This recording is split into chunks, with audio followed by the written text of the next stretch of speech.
If you or someone you know has diabetes, you may have built up an extra supply of test strips and lancets. That's where we come in. We'll buy the supplies that you don't need and resell them to those in need to prevent waste. Help us make diabetes management more affordable. Visit us at teststripswithaz.com.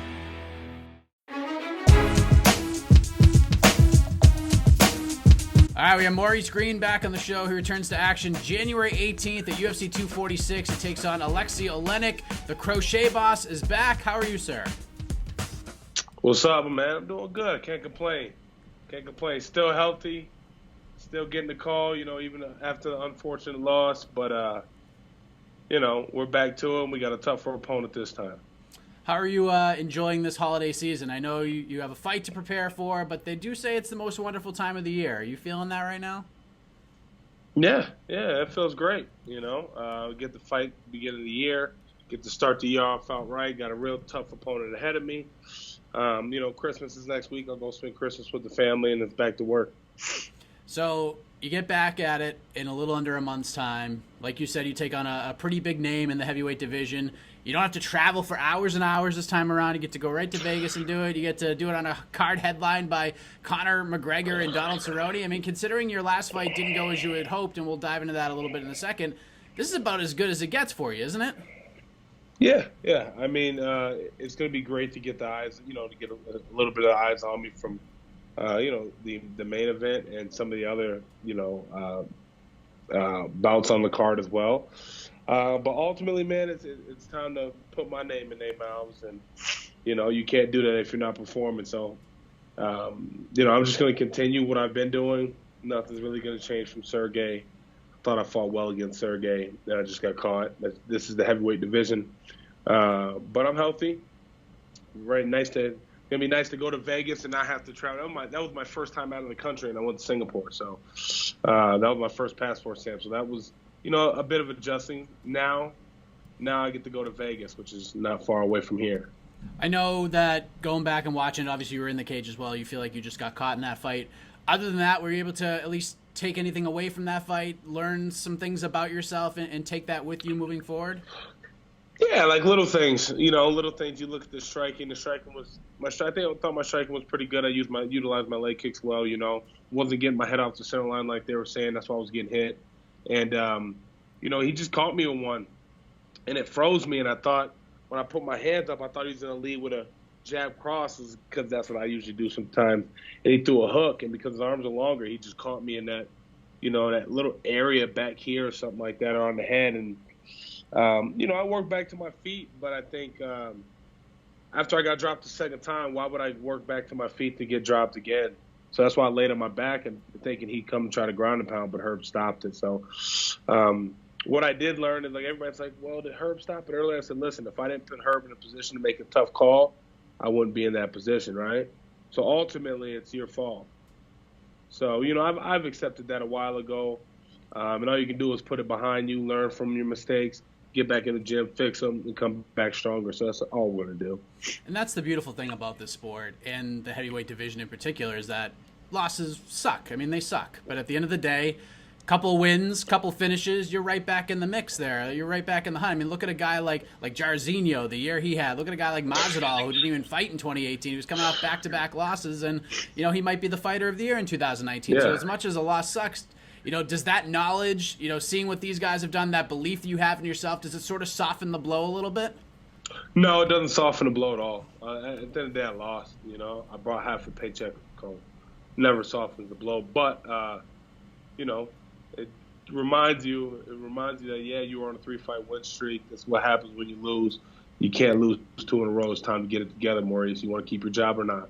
So now you get Alexey Oleinik, a guy with over 70 professional MMA fights under his belt. He has more losses in his pro career, with an pretty incredible record looking at how many fights he's had, than you have actual fights. So this is a guy that's been around the block a few times. When you saw that contract and they said, hey, you're fighting Alexey Oleinik, what was your reaction to that? All right, it's time to knock him down. I don't get super excited about, I don't get butterflies inside. It's a big fight, big name. Yeah, he has a lot of fights. You take the name away from the person, he's just another man standing on the other side of the cage. I've said it a million times. It doesn't matter what it looks like on paper. It matters who showed up to fight. You best believe I'll show up to fight, as I'm sure he will as well. I would venture a guess that one of the biggest aspects of your training camp will be focusing on your ground game and your submission game and defense. Like, I know you're a guy that likes to go in there, have fun, do your own thing. Like, you and Mark put together these game plans. They come to fruition the way they're supposed to. But Alexey, obviously, he is who he is. So I know I'm probably digging pretty deep here, but I would assume that, working on the ground game, working on the submission game and the defense, that's probably going to be a big aspect of this training camp. I'm working on everything. I mean, I always do jiu-jitsu. My head jiu-jitsu coach, Brock Larson, I'm usually in my gi, and I do a lot of jiu-jitsu. As of lately, I've been, I take a step back just because I've had some shit I had to heal up. But ever since I got the contract, we've been back on it. So, we're always going to try and take down defense. We're always going to do that. That's a part of it. As far as submissions, I mean, it's cool. He's a black belt, but a black belt in MMA is different from a black belt in the gi, though. He's very slick. This is just, you're gonna fight guys who are better than you in some areas. You just gotta rise to the occasion and be better than them. So, I'm working on everything wholeheartedly. We have a really nice, good game plan that I know gives us the win. So nothing really changes approach-wise, just. No. Like, why should I have to change everything for my opponent? Does that mean I'm playing his game? Or do I go out there and just be free? That's the freest time of my whole life. I don't have to think about anything. I don't even have to think when I'm in there. I just get to go. So I'm gonna go out and have fun, man. Be the Crochet Boss, be me, from the first bell to the last bell, and the world will see what the heavyweight division has in store for them. When did you get out to Colorado to start preparing for this one? This fight, about a week, beginning of the week, Sunday. And when will you head back for the holidays and everything? Just next week, just for Christmas. One day, I'm in and out. There you go. Go see the kids for Christmas. Come right back. I don't really have time to. It's foot on the gas now. I'm flying straight from here to Vegas, so it's foot on the gas until it's go time, You mentioned the Crochet Boss. You said it. It's winter time. I'm here in Massachusetts, freezing my tuchus off for sure. We were supposed to do this interview yesterday, but the cold and the wind knocked the internet out in the entire county. So I'm sure this is probably a busy time in the crochet business for you, especially with the time of year that is upon us. Like, how have things been going? It's hard when I'm in a camp, man. Right. It's hard to I just need to find a better way to manage it. So it's good right now. I mean, it may take another year for me to get where I want to be and to have the pieces, so when I drop, I got all the pieces. But, I make hats here and there for some people. Good holiday gifts, people, right? Yeah.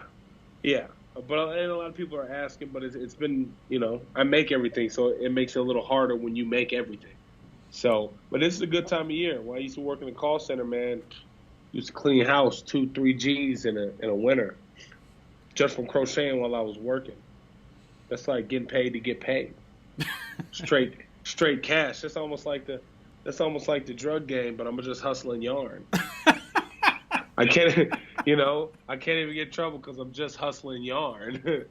That is amazing. I mean, the margins are just absolutely ridiculous. But the love that's put into it, okay? The love that is put into it is priceless. You cannot put a price tag on the love. No the way. margins are ridiculous, but the love that's put into it is priceless. Do you plan on trying to, is that one of your goals? Maybe, I don't know if you're a New Year's resolution guy. Is that one of the things that you hope to do more of in 2020? I mean, I know you're coming out basically back-to-back fight camps here. You didn't really have a lot of time back to back. I mean, since November 30th of 2018, this is going to be my 5th outing with the UFC. How important is that to be that active for you? Do you prefer it that way? Yeah, if I'm healthy, yeah. Yeah, I think the UFC likes it too because, it's not like I'm coming out fat. I did the Jeff Hughes fight. I haven't been fat since that fight. And even coming back here, I was still only at 250. I waited at 243 fight day. I waited at 252 when I fought, so I'm still at the same weight, if I'm healthy, let me be active. You know, until you get to a point where you're making enough money where you can take a fight, sit back, figure out what you want to do for real. I'm new, man. I'm getting my feet wet right now, trying to get established. You know, trying to get established. How are you enjoying the strength and conditioning and stuff preparing for this thing? I know it's very important in the fight game now.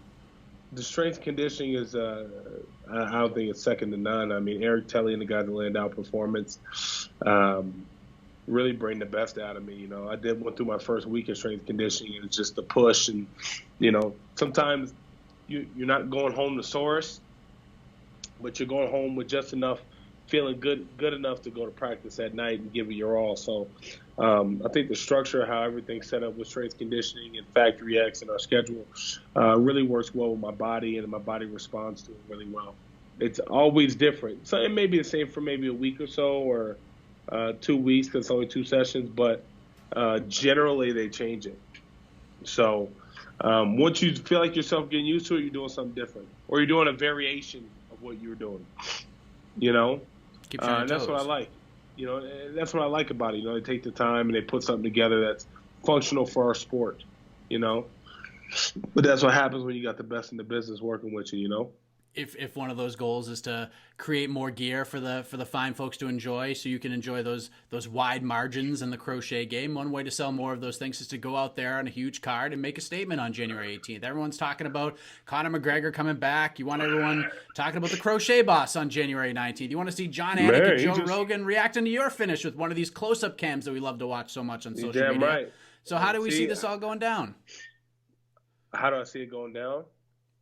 You know, put the pressure on. You know, it's all gas, no brakes.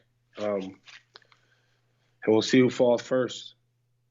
You know, we'll see who falls first. We both hit hard. There's no qualms about that. He has really good grappling. You know, there's some things you got to worry about with him. We're working on those things. And, you know, there's a lot he has to worry about with me. Maybe not. Maybe he's not worried at all, you know. I don't know. Doesn't matter to me.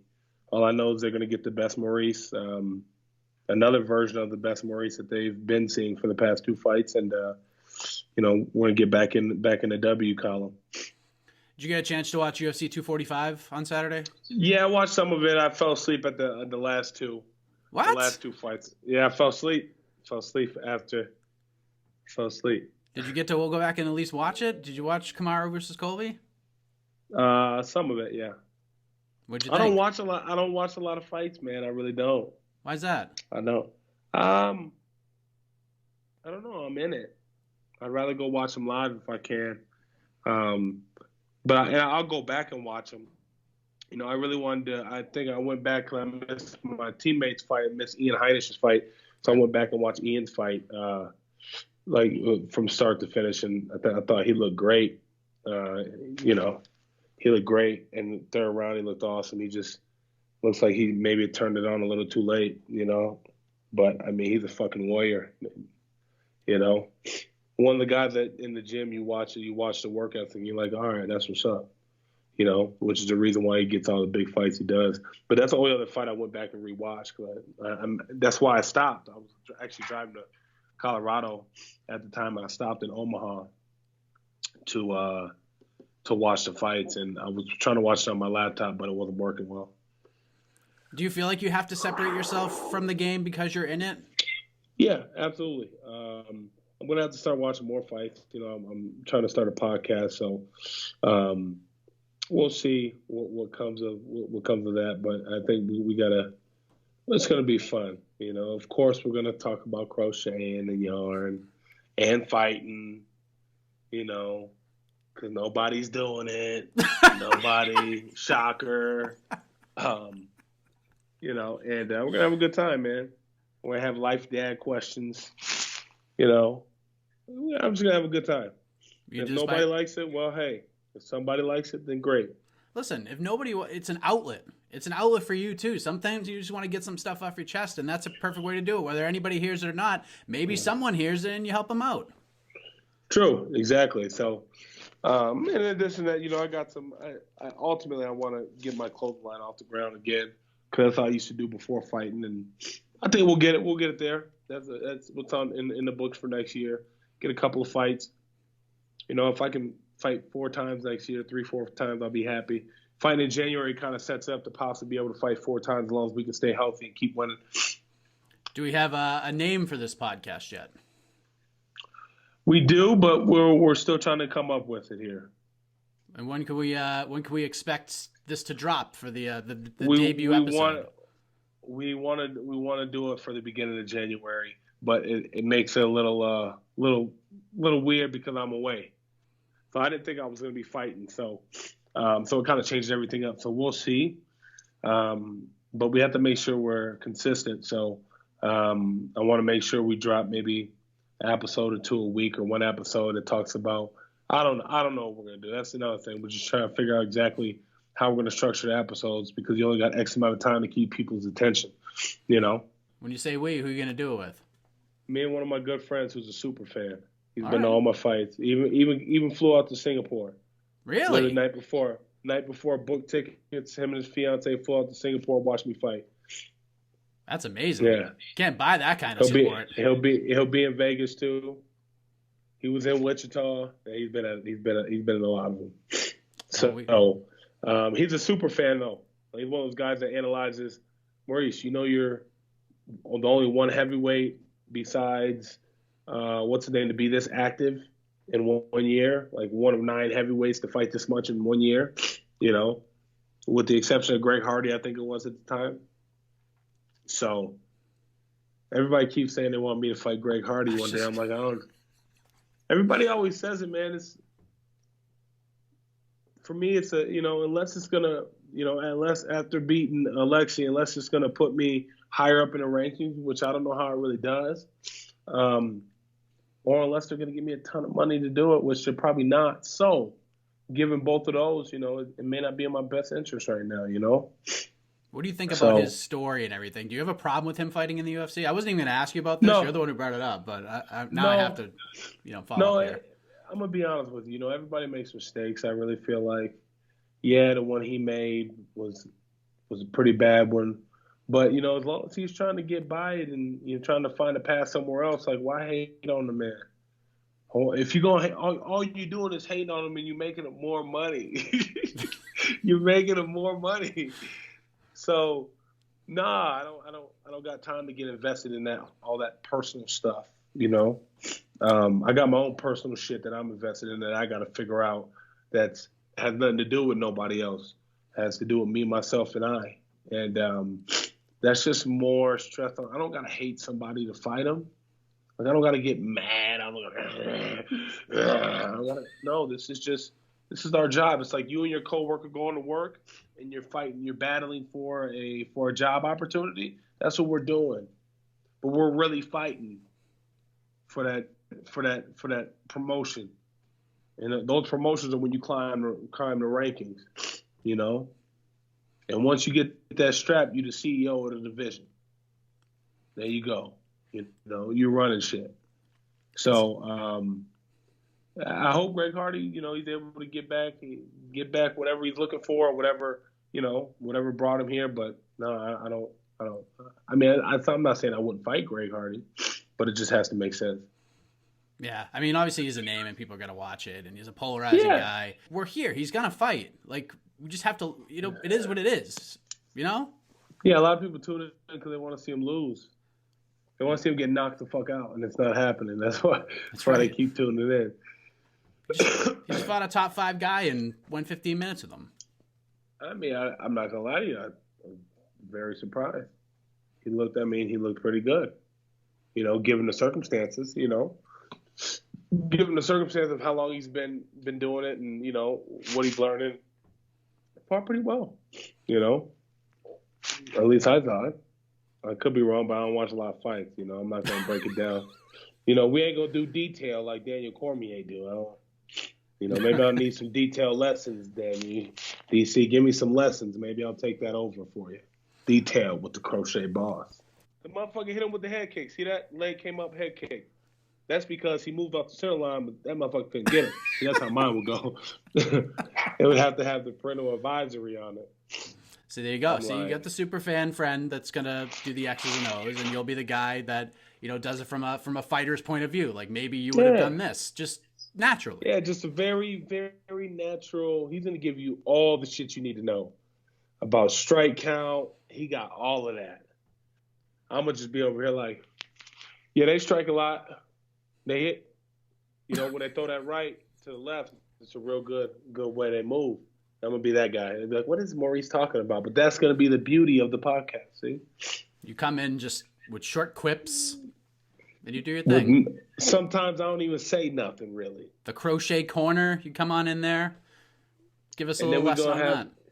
Then we're going to have, I don't know. I'm going to try to figure out how I can break this. I may be crocheting while we're doing the podcast. I may take maybe 30 minutes a week and talk crochet. Maybe I'll talk yarn. Maybe I'll get some yarn sponsors with some MMA sponsors, mix it up. Who knows? Maybe on my signage just say Lion Brand Yarn. There you go. Just have yarn and some of my memorabilia. Who knows? I don't know what we're going to do. You're a brand. But whatever we're going to do, it's going to be great.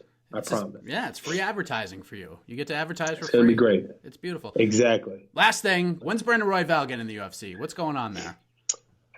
Oh, man, I don't know. I saw that performance, too. That shit was dope. I even recorded it. I was pretty excited. Hopefully soon, man. I guess he has his management coming off a win like that. Those transitions were something. Shit, them transitions was so dope.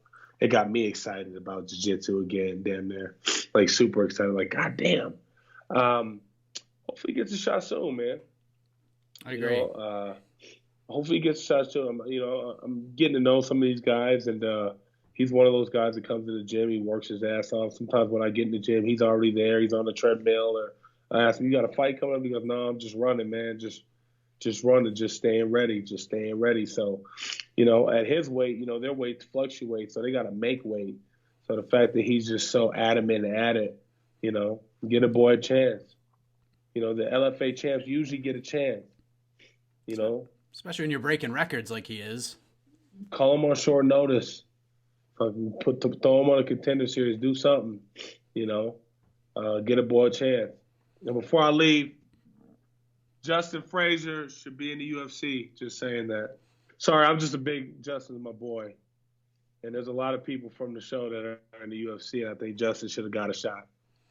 Yeah. Bro, he was the last pick. They thought he was going to be garbage. Nobody wanted to pick him. They pick him. He had to out wrestle a striker. He had to outstrike a grappler. You know, he had a hiccup in the finale, And I know that's the case you run, but I think Justin Frazier gives people problems in the UFC. Well, honestly. Hopefully we get to see him in there and a bunch of other people. Justin, that's your shout out. Justin, that's your shout out from the Crochet Boss. There you go, Justin. There you go. I told him I'm always on his side, man. I'm always on his side. even though Justin, you still got my gloves from the Ultimate Fighter finale. You still got those, and I know you got those. Man, I don't want him back though. He has my rookie card. I'm gonna sign the gloves and the rookie card, and I think Brantley wants it. So, I can't complain. I can't get mad if Brantley wants it. Brantley. Brantley can tell his friends, those are Mo's. He gave them to me. But anyway. Yeah, we have a lot going on here. This is amazing. We're talking podcasts. We're talking. Look at you. We're turning to matchmakers, trying to get these guys in the UFC. We're helping other people in this holiday season. We're giving back. Hey, this is what the holidays are for, right? Jolly old Saint Mick. That's what I'm gonna start calling him for the whole season. Mick, please don't get mad. I'm gonna call you Jolly old Saint Mick. I got my rock Christmas shirt on. Rock around the Christmas tree. Tis the season, Maurice. Tis the season. Hey, listen, Santa, Jolly old Saint Mick came through and gave me another big fight. So I can't ask for anything else for Christmas from the UFC. I think they gave me my Christmas gift. And we're looking forward to seeing you unwrap that gift on January 18th at UFC 246. I'm going to unwrap the fuck out of that gift. and then I may wrap his ass right back up when I'm done. I mean, we can't beat what you just said there. So I always appreciate the time, Maurice. Before we let you go, let the folks know where they can find and follow you on the web, social media, any shout outs, anything else you want to get off your chest. The floor is yours. Well, currently, just so you guys know, the Crochet Boss is looking for sponsors, CBD sponsor as well. You can find me at the Crochet Boss. That's TheCrochetBoss on Instagram and Twitter. Only the one with the blue check mark, because I guess I'm cool now. I'm verified. But besides that, man, feel free to reach out to me on Instagram or Twitter for anybody who's looking to, have me use my social media platform and use their products to benefit me. So that's all I got. Shout out Start BJJ, shout out Factory X, Mark Montoya, Brock Larson, everybody in the mix who kind of helps me get through this, and Top Game Management, best management team on the planet. Tyson Chartier takes care of me, make sure everything's good. So everything's good. I just got to go and do my job. All the best to you. Happy holidays to you and the family, man. Take care. Yeah, happy holidays. Merry Christmas. You take it easy.